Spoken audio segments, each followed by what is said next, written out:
Blockchain Show is a podcast that demystifies cryptocurrencies and distributed ledger technology.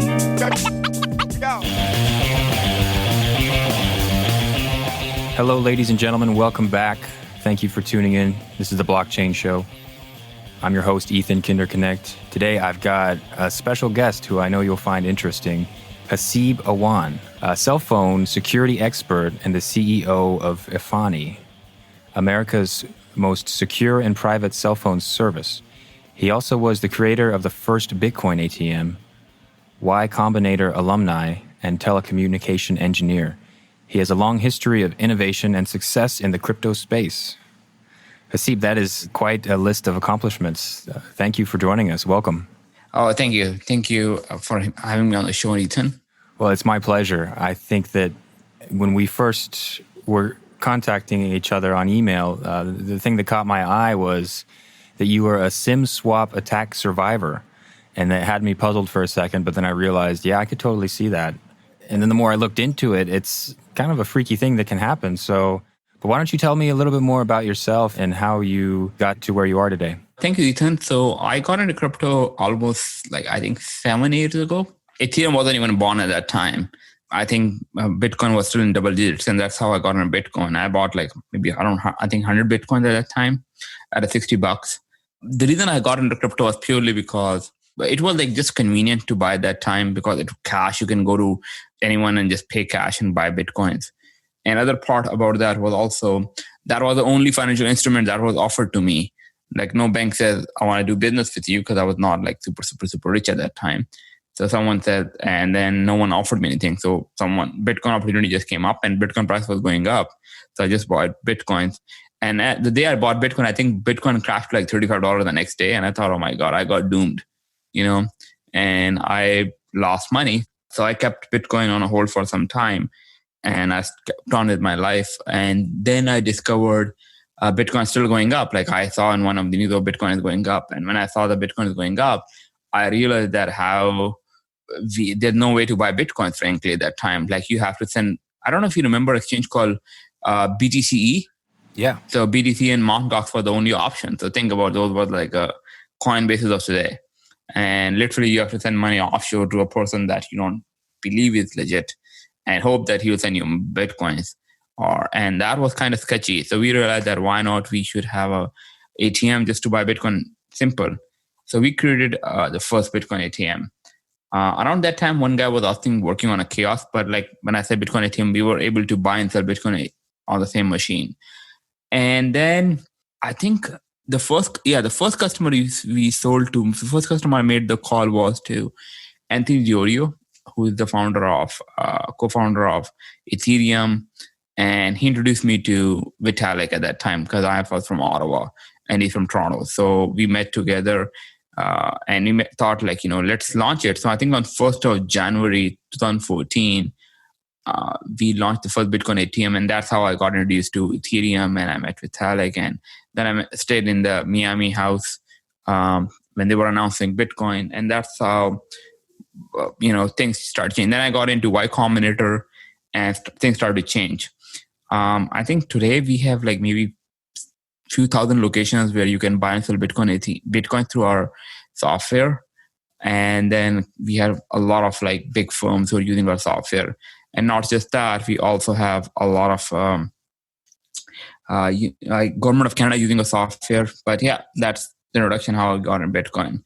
After that, I took a sabbatical for some time. But the biggest problem that I faced during my sabbatical was getting hacked. And if you look at 2016, 17, hacking was at peak. Super simple to hack an exchange. There was exchange getting hacked every day. People were getting hacked. And because I was SIM swapped 4 times, and I realized this is such a small issue to solve. So what I did was I said, let me fix it for myself. And when I fixed it for myself, I said, why don't I offer it to other people? So last year, I started working on this issue.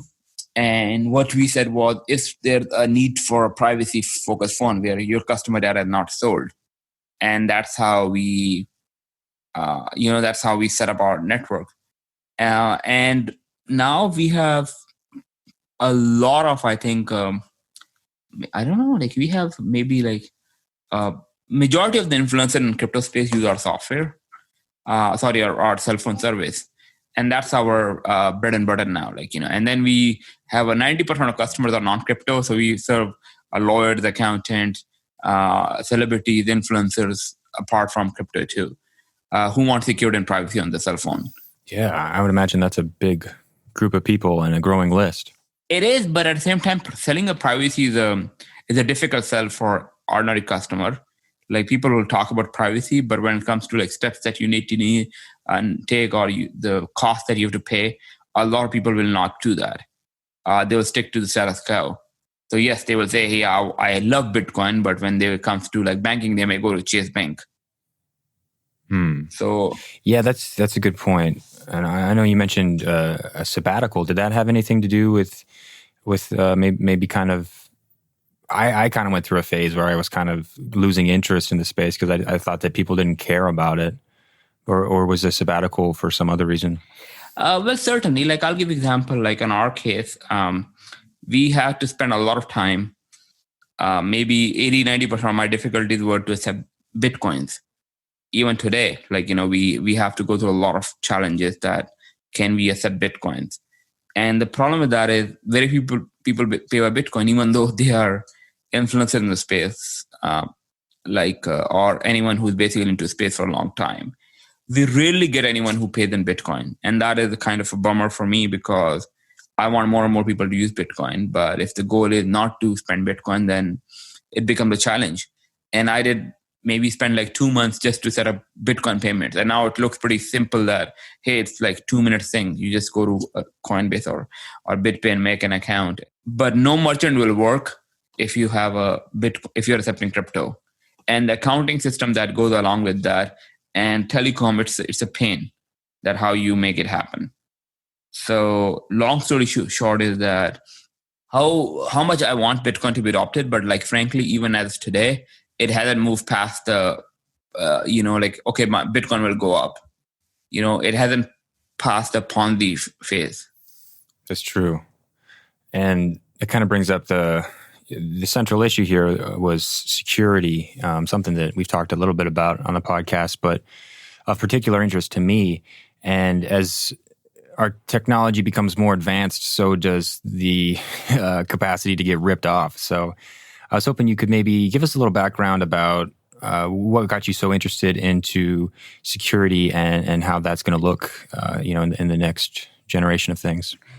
So I did security for a selfish reason. And the reason it is because it took away my sanity, man.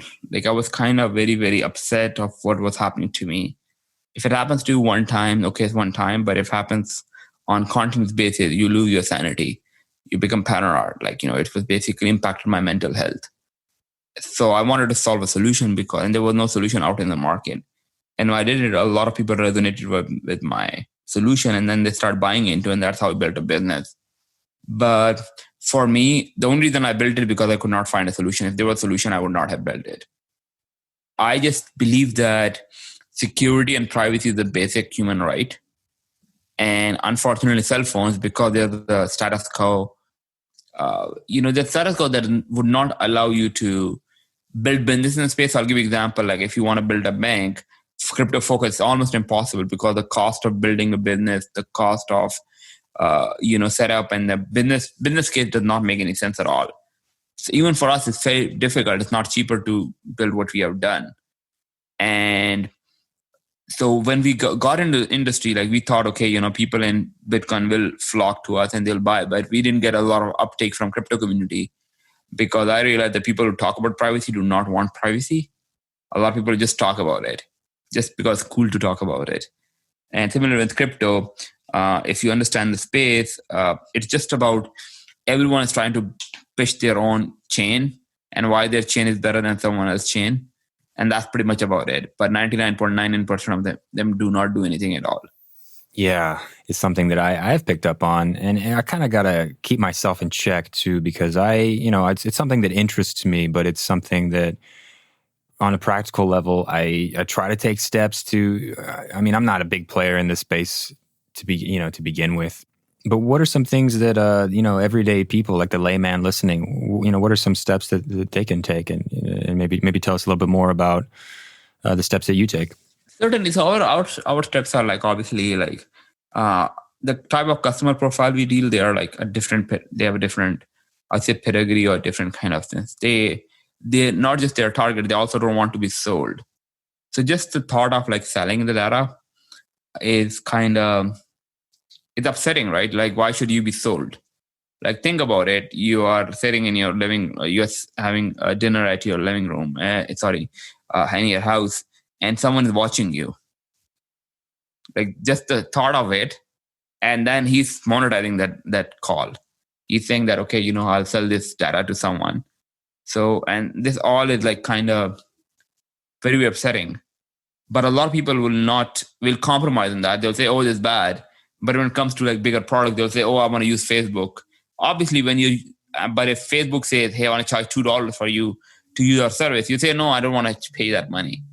So it cannot be both ways. You cannot have privacy and security and also not pay. It's kind of a thing, unless you go to a jungle and you just live by yourself. So whenever you use the product, either you're the product or you're paying for the product. So the problem that average person can do is by having like, I'll give you like Brave with a good browser. You can also turn off cookies on your phone. But just for cell phone, you should basically download any random apps. That's the biggest challenge. And other than that, is like have a 2FA on every possible thing that you can imagine. Anything that low risk or high risk doesn't matter, just put a 2FA on it. And use like a Authy or Google Authenticator, which is free services. Both are free. Again, now a question comes as a surprise, but that's like a good service that if you want to upgrade, just get like a YubiKey. I think it's like $40-$50 and use that for authentication. This is the most simplest way. And then use any password manager. They cost between $20 to $30 per year. Or even there may be some free ones too, open source, or even someone who have limited edition that you can use. Use that and do not reuse your passwords. Have a different password or different thing. And there are a lot of websites like Have I Been Pawned, where you can go and type in your telephone, type in your email address, and tell you if your password had been exposed somewhere. So these are a couple of tips that you should do. Everyone should do. But the minimum is to have a 2FA on every possible thing and use a password manager. Yeah, good advice. I think I'm in the process of removing Google from my life, and I've realized that it's dang near impossible, man. I think I to some extent I'm just going to have to deal with Google for a while longer. I mean, I don't know. I got there's another paid service, Proton Mail, I've been using, but yeah. I find myself going back and forth, and I don't know. We can debate on whether Google is bad or Apple is bad, but I mean, at the end of the day, it's kind of like a trade-off. And I like what you said earlier about either you pay for the service or you are the product, or you are the service. There, that's a good point, man. It really is. It really is true. Yeah, and also I think that it's all about like you can have a decent compromise too. Like frankly, I use Google. I use Google, but I understand what Google can do to me. But at the same time, I try to search for as much alternative as I can to products that are not good. So like for Google, I use G Suite, which is a paid service. So I believe data mining would be much lesser. But my case was purely around criminal activities. Now we can debate if Google is a criminal or not. It is, but I'm saying for layman terms, it was about like ordinary people or like ordinary like criminals taking control of your cell phone for malicious purposes. That was pretty much what it is. Yeah, that's a really good point, and I meant to bring that up because there's definitely more malicious people out there than corporations that might benefit from our data. So let's talk about that. Let's talk about the SIM swap and what happened to you. So in my case, what happened to me was that I was able to. So SIM swap is pretty simple attack, and what happened is imagine, Ethan, you have one carrier and you go to a different cell phone provider. And you say, I want to transfer my number over to you because they are offering me better plans. So you can do that. Now, in order to SIM swap, you only need pretty much two things. One is zip code and one is account number. And the funny part is, in few cases, your account number is actually your telephone number. the only thing you need is your zip code and how easy it is to find someone's zip code. Now, this is like simple. So you need pretty much telephone number and zip code for a lot of cases. But yeah, for postpaid connections, other connections, you need a bit more information. But the problem is that on dark web, that information is being sold. So you can just buy someone account number, your PIN number, and zip code, and you can transfer their number to a SIM card that you control. Just go to eBay or any service and just buy a new SIM card, apply for port in, and within 5 minutes, you will be control of that telephone number. And once you have telephone number, you can just go to Gmail, do a password reset, Hotmail, which are popular email services, or even Proton Mail. I don't know if Proton Email allows you to do a password reset using SMS, but a lot of companies do. And then you just go into accounts, and within, I would say, like within like half an hour, people will drain you of your money, your reputation. Because first of all, they take all your money. So if you don't have crypto, they will go into a bank account, get a credit card, try to do as much damage as they can. And then they will go to your social media and email and try to download as much information as possible. If that happens, and if that go through, then they will just hold your account hostage and ask you for ransom money. Hey, give me like $2,000 or $1,000 and I'll release it. But generally those charges are not one time. You have to keep on paying. If you don't pay, they will expose your information. There's a kind of extortion or like blackmailing that they do. In some cases, they have stole people telephone user data, and they will keep on asking for money. And the day you don't give it, they will just throw away your account. They'll just expose the information. Yikes.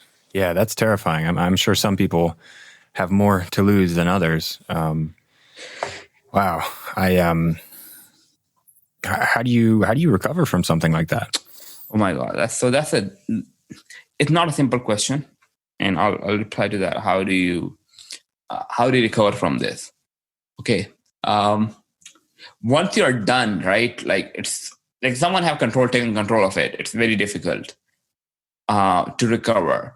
In few cases, we are able to take back the SIM card. So I've actually mentioned my number everywhere. And then, if someone is actually going through a hack, they can just contact us immediately. And in a lot of cases, we are able to get it back within a few minutes. But it all depends. Like a lot of hack will happen like maybe 2 a.m. at night where you can't get hold of anyone. Even though we are available, but a lot of time we are not able to recover 100%. But hypothetically, if we are, then we are able to get you back your SIM card and then take control of yours. But the hackers are so quick that within maybe 30 minutes, they have pretty much taken away everything you had. And you will realize, every person will realize that, hey man, why should I be targeted? I'm just a low-hanging fruit. Or I'm not like some celebrity. But frankly, it's like asking someone that, hey, why my car will be hit on the street while I don't drive an expensive car? Because sometimes it's targeted, sometimes it's just random. Because think about it, they're always constantly trying to hack you. And sometimes they make more money, sometimes they make less money. And sometimes it's not just about the money. Sometimes it's about you may have some information on you that you want to protect and you may be willing to pay for it. That's a good point. Yeah. Like think about someone launching your podcast and interview accounts and, say, I'll delete all the podcast, just to give example. And you say, okay, man, just take $1,000 and don't do that. Yeah. I don't know if this podcast is that valuable. No, but I'm just saying, yeah. So again, it all depends from person to person. And by the end of the day, it all comes down to, hey, man, if you have a choice between secure cell phone on, it's like sleeping in the house with doors unlocked. Okay, you say, I don't have anything, no one can steal because there's nothing to sleep, but you will sleep better if you have locks on your door. Right, yeah, because you never know. And, anything could happen. After you kind of picked up the pieces, were you interested in having a secure and private cell phone service, or was that completely as a result of getting attacked that way? It's completely attacked. Like obviously when I went to do that, I started to realize what we need. It's not just security that we need. We'd also need privacy. And I'm a telecommunication engineer by chance. So I actually went to school and did my telecommunication engineering for 4 or 5 years. And so I learned how this network works, and I realized that what's the gap. And I realized that if you want to have a special service like, like a Louis Vuitton or Rolls Royce or Cadillac for cell phone, there's nothing out there. If regardless of how important you are, you still have to resort to the average services that you have. And that is something that you need. If you want to have the best service, what should you go to? Who should you should go to? Once criminals have somebody's information, is it pretty much game over? Like, is there any way do you have to just get new accounts, or like, I don't even know how It depends what stage are you at, right? So we go from customer to customer, and we realize that, hey, what exactly is the impact? Like in few cases, it's like a cancer, right? In few cases, you are able to save, and few cases you are unable to save. So it depends from customer to customer, frankly. And then, that's about it. I think what we're getting at here is that there's a better alternative, and that's what you're working on. So maybe tell us a little bit more about EFANI. Sure. So EFANI is basically, think about like any cell phone service that you have, any cell phone plan you have. And cell phone plans are generally catered towards cheapest one. So the biggest selling point they have is, hey, we give you a cheaper plan. Come to us, we will give you a new cell phone. And what they do is they get you to sign on an agreement that you have already voluntarily signed, which tells them that they are able to sell your data. And that basically is by law. You have already signed a document, and that's why you get plans for cheaper. So what they do is they also deploy like very low level of security measures to protect your account, because they are looking to sell more and more connections. So what we did was we actually built our own carrier, as in not like a physical carrier, but we went to those companies and we set up like a virtual carrier on top of it. So if you see like Cricket, TracFone, Metro PCS, and all those companies, they don't have their own towers. In US right now, there's only 3 companies after the merger of Sprint, T-Mobile, Verizon, and AT&T. They are the only ones who will own their own carrier. But because of regulations, they are forced to allow smaller companies to operate on the network, which means that we do operate on their network. We use their coverage, but we don't have to have physical infrastructure to provide those services. So what we do is we only allow, we just have to have our own distribution. So we buy minutes from them in bulk, and then we resell the minutes. That's all what we do. Oh, okay. That's really interesting. Do they need to have a phone from a different company, or can they, like, if they have say there's someone that doesn't have a cell phone, can they come to you and set something up? Yeah, we can set them up too. But in a lot of cases, we actually work with customers who are, like, there's very few people in America who doesn't have a cell phone. Actually, some people bought cell phone because they thought, I want to have the most secure service. That's why I went ahead with you. A service that did not sell me. Like, just the thought of, why should I be sold, is resonating to a lot of people. So we serve those customers, but at the same time, if someone already has a cell phone from any company they have, we are able to convert their current number, get an unlock phone, and replace the phone potentially if that's required. Got it. Okay. And something that I really caught my eye was the military grade protection. Tell me a little bit about the 11 layers of. Sure. So I'll just give this. The term military grade is most about like how secure we are and what kind of practices we do. So security is 90% of SOPs. You follow a specific SOP and you take every possible, measure to make sure that you're protected. So what we do is, for 11 layer, if you go to a store and you say, hey, we have, we have to connect. I want to upgrade my plan. They will just type in your number and upgrade your plan without a lot of verification. Maybe they just ask your ID or your PIN, but that's all. In our case, we have to verify a customer through multiple ways, and we go up to 11 or even 15 layers to verify customers. So unless and until we verify you through multiple processes, that's, you're not allowed to make any changes to the account. So by 11 layer, we say we have 11 layers of authentication process for anyone to make any changes to the account.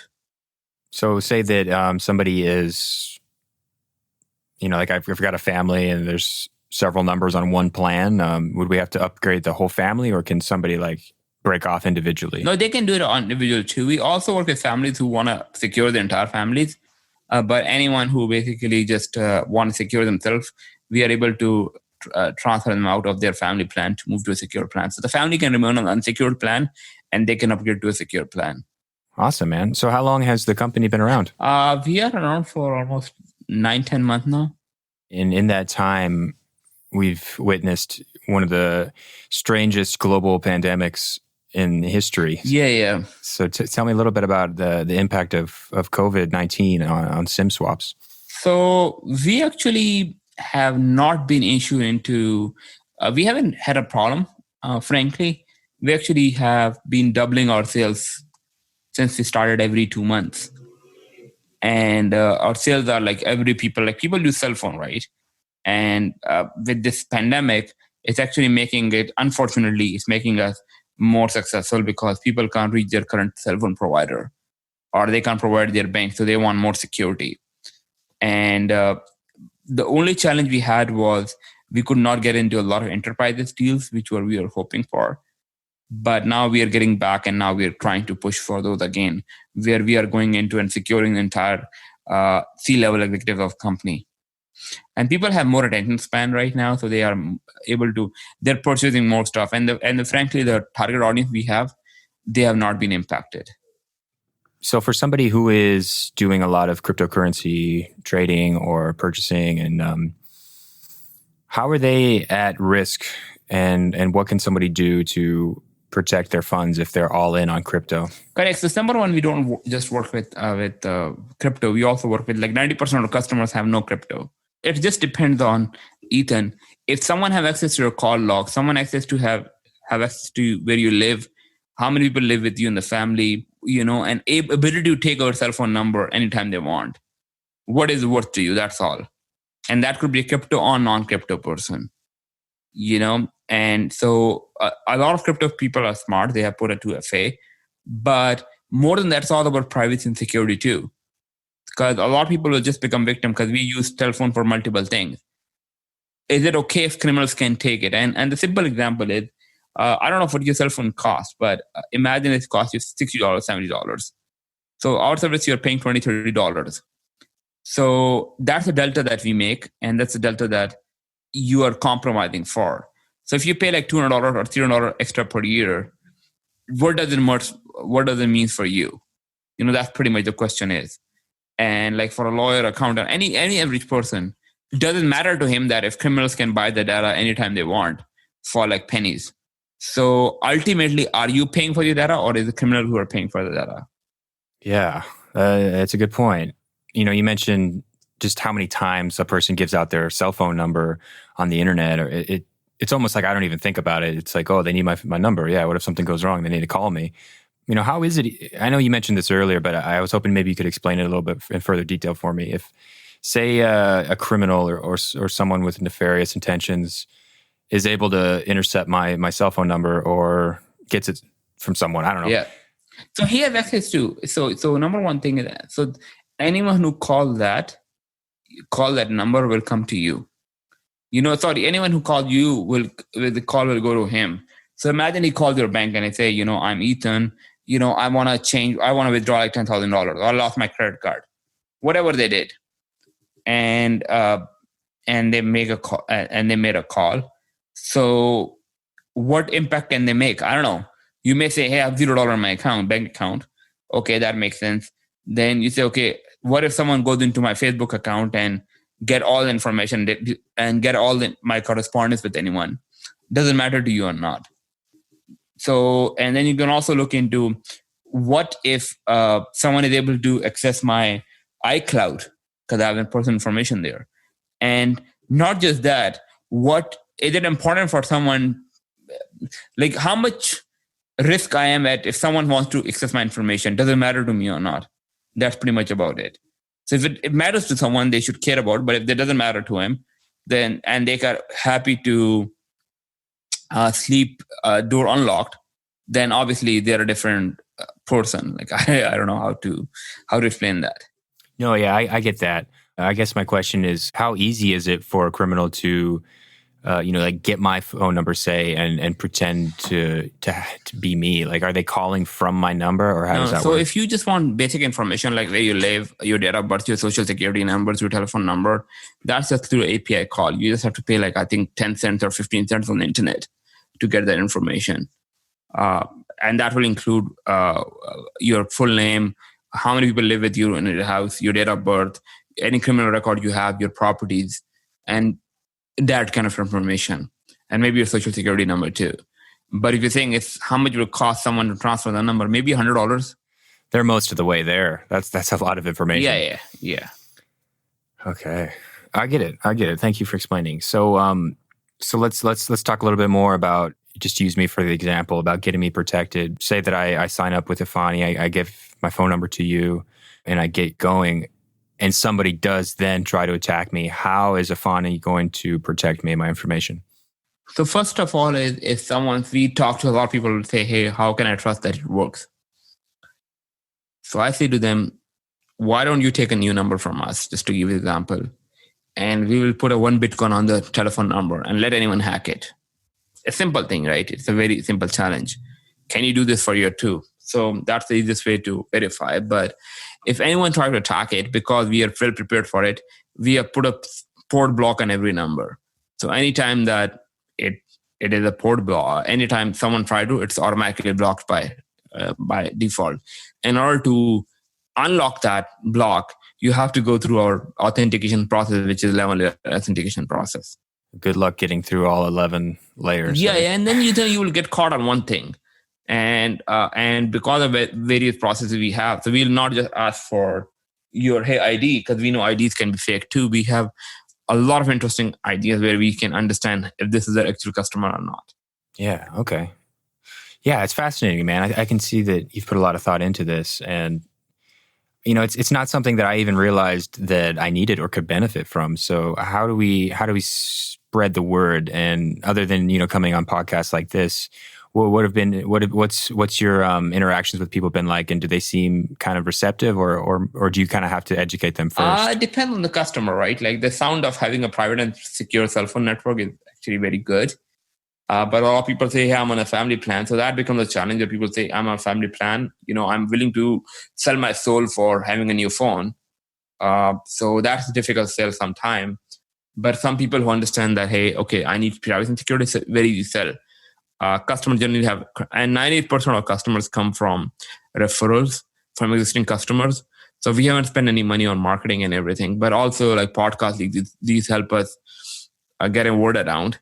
But yeah, it's frankly the word of mouth most of the time. Like Twitter, if you go on Twitter and you say, I'm on the most secure cell phone service, people will refer you to us. And that's how we get the traffic. And then we have some partnership with multiple security firms who resell our products. All right. Yeah, very good. We've covered a lot about the value that you're offering. And, earlier we talked about what people can take, precautions, but do you have anything to add to the security aspect? Yeah, one thing is I'll talk about security and privacy is that there's 2 numbers which are important in any American life. One is social security number, one is telephone number. When you meet someone, you don't give out your social security number to anyone. Like it's not that I'll meet, hey Ethan, can I have your social security number? So what the hell is this? But if I ask you for a telephone number, you may give my telephone number.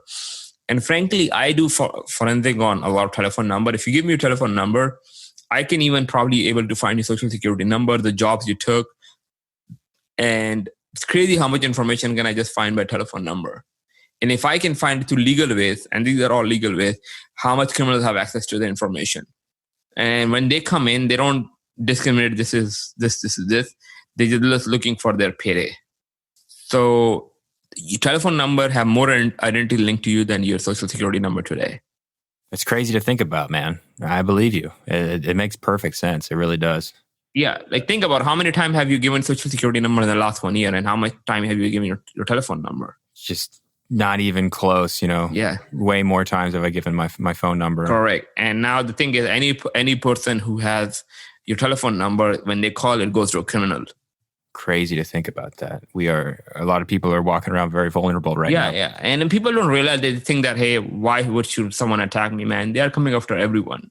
I think in America, every second 3 Americans become victim of cyber crimes. And because we are the most, we don't care about security, we're more digital, and it's just easy to rip off American. Yeah, we're just like babies. Yeah, it's all about because think about it, man. We don't take security privacy. Like you talk about privacy. Except for cell phone, when it comes to, we go for family plans, which it's okay, but like, how can you compromise on the most? Because if you go to washroom, you take your cell phone. If you go for a walk, you take your cell. Pretty much everywhere you go, you take your cell phone. Yeah. So yeah, for that sometimes I have a problem. But apart from that, any customers who understand they are not for sale, it's just an easy sell for us. Yeah, I get that. That makes sense.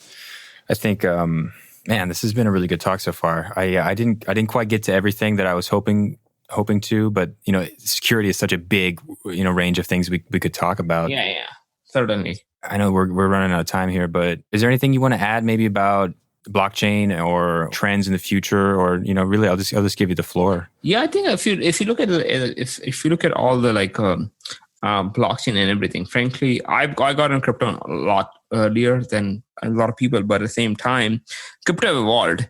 I sort of think that we get disappointed with the crypto stuff sometimes because we are not innovating on anything interesting. We are just trying to create solutions with no problems. And when you come to simple solutions just to integrate payments, man, it becomes such a pain. You can't even believe. And so I personally believe that if the crypto have to progress, they have to solve actual problems rather than mathematical problems, which are not used. They are good. It's like someone solving a puzzle that no one wants to know an answer to. It may be difficult, but at the same time, it does not help anyone. So that's one thing. Other than that, I think about the privacy thing. Frankly, anyone, if you're on crypto and you believe that you should be protected from self, I'm happy to do any security forensic for anyone. So if they reach out to me, I'm happy to look into their exposure and tell them that how bad their risk score is. And that's free of cost. So I don't charge free of cost. Oh, great, man.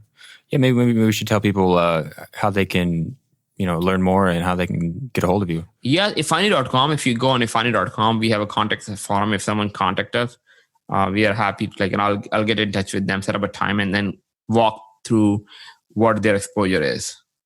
Yeah. Okay, man. I was wanting to talk a little bit about the Bitcoin ATM. Is it true that you made the first Bitcoin ATM? Correct. This is absolutely true.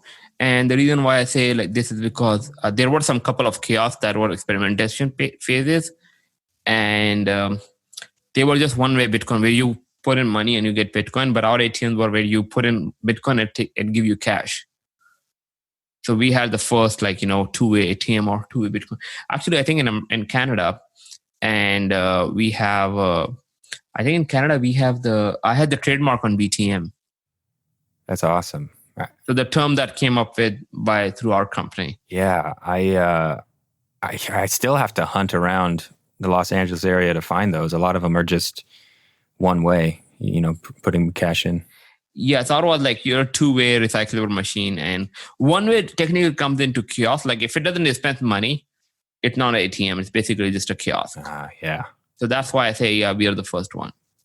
That's cool, man. See, you've been in space a long time, and I definitely value your perspective, and I think that you're spot on. A lot of these companies are, I think, maybe trying at a certain point in time taking advantage of the hype and trying to make money. And you're talking about puzzles. It kind of reminds me of those puzzles that are all black or all red, and they're really complicated. But what's the point? Yeah, it's a problem that you solve, but other than that, it's it doesn't make any sense at all. Yeah, it's it makes me wonder how many. I always ask the question, how are you going to benefit people's lives, or how are you going to disrupt a system? Actually, also 99% of people in crypto and building the products, they don't use their product every day. So I use my product every day. That's my only thing. If I have to call, I use my own service. My family's on this. So if you don't use your own product, then how can you improve it? That's a good point. You got skin in the game. Yeah, if you go to Chase Bank for your banking, but you don't try a startup, or you say, okay, I'll go with all the status quo and will not do experimentation in my industry, then it becomes very difficult for the space to evolve. Yeah, that's true. I think it's a reality check. I think I'm still bullish on Bitcoin, but more as an asset, and because of the nature of speculation. But other than that, it's just purely a Ponzi scheme. Yeah. Do you think that it's a good store of value, or do you think it's just people trying to get rich? Well, ultimately, people are trying to get rich, but like, there's nothing wrong with being rich. Yeah, but at the same time, if you look at like every token which is being pumped, they will say, okay, like I'm a partner with Amazon, and what they have is just they're using Amazon AWS, right? That's all. They will say, hey, I'm on Google Play Store, so now I can add Google logo on top of my website, and then they pump up their token every day. And we can talk on multiple projects where they are just pumping out their token. That's all they do. And it frankly makes our job much difficult as enterprise in crypto, because what we pay, because we're a legit business, we can't pay the prices that they can pay. So they will just go to like a PR firm and they will say, okay, take $50,000, but pump the hell out of my company for the next 2 months. Yeah. And that does not make sense for us, but for them it does, because they are making more money on that. So it is actually been a Ponzi scheme for a long time, but now it's coming to a point where it's basically becoming embarrassing. Yeah. They don't last forever. Eventually, people wake up. Yeah, but the thing is, they have already made their money, and without repercussion, they can just leave. That's terrible. It's just... Yeah, so it's like we had BitConnect and we make a joke of it. So it's like every company is a legit BitConnect now. Yeah, I mean, most people probably get away with that. That's too bad. Yeah, and even if they're fine, like, you raise like maybe $1.6-1.5 billion, and you may get a fine of like $22 million, like, which is pennies. Like, you will get a fine of $50,000, $200,000, and what you did was you raised like maybe $50 million. Mm-hmm. And it's the people at the bottom that really get hit the hardest. Yeah. So I think this is just a joke. Yeah. So I guess maybe the message here is to do your research, people. Make sure it's a... Yeah, correct. And put whatever money you are willing to lose. Like, this is very, very commonly said, a million times repeated by everyone. But frankly, do your research. Yeah. Well, with that, I think that's all I've got for tonight, folks. Haseeb, I want to thank you very much. It's been a real pleasure talking to you today. Same. Thank you. Bye.